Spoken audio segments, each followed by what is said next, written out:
It's easy to lose sight of what matters in these chaotic times. We can be so busy or under stress, we don't really even engage in our conversations or remember what we read in our last text or email exchange. I want to introduce you to a very fine gentleman. His name is Alan Averett. He was a man who was always engaged, and today we're going to honor his story and share his heart to live life to the fullest and to look out for those who you surround yourself with. We are joined right now by Alan's daughter, Becky Phillips, as well as Vanessa Bingham, a friend of the family. And I'm going to try not to get emotional here because we connected in a very different way. I got an email from you, Vanessa, right? Back in March of last year. Tell us about that. Well, I knew Mr. Avrett was dying, and we went down to see him, and Becky was like, okay, take any of these books that you want. And Mr. Avrett saw your book, and it was a Kindness Matters book. And he says, you can have all those books, but I want that one back. And I decided at that point in time that I was going to see if I could get him an autographed copy. And that's why I reached out to you. And then it was New Year's when you contacted me, and that's how this all started. And so I have to, again, apologize to you, which I did, and I apologize to Becky, because when I found out that Mr. Avrett had died just 2 months after you sent that email, and I decided it was my New Year's resolution to catch up on all my emails, I realized that I made a tragic mistake, and I did not respond. And it was because I was so busy. I was getting ready to move to Chicago for this job, and it was good things that I was distracted by, good chaos. But it was just such a message that I wanted to share, that too many times in our life, we don't pay attention, whether it's good things or pressure. And so, Becky, I reached out to you to apologize for having not met your father, who has been described as one of the most amazing men on the planet. He was 94 years young when he passed away. And this was your first Christmas not being able to celebrate it with your dad. Can you just describe him to us for us all, for the audience? Dad loved and he cared about everybody. There was no one.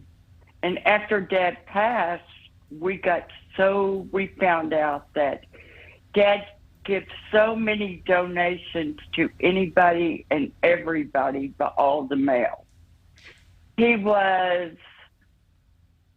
loved by everyone that knew him, from the young to the old. He'd give out suckers at all the football games or anywhere he was at. Becky, and they were always green. We have to talk to you about the football games, because he was so devoted. He went to every single Arlington High School football game since 1948.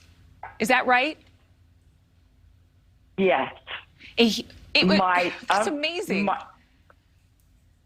Yes, my uncle, my mother's sister's brother, was on the football team. They won championship that year. And he started going then. My mother went to the high school. Four of us. I don't want to interrupt you, Becky, but you know what? I have a surprise for you that you don't even know about. We actually have Coach Peach from Arlington High School with 100 students right now to cheer on your dad in front of the beautiful mural inside of Arlington High School in honor of his life.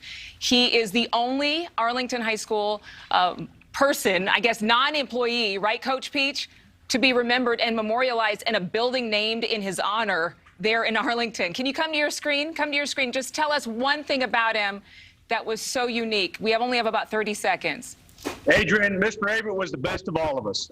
We have honored him with the Alan Averett Fieldhouse here at Arlington High School, named after him. But I can tell you that I got a birthday card, an anniversary card, Christmas gifts from my family every year from him on time. I once asked him, how many Christmas gifts do you give out to kids across the country? And he said 75.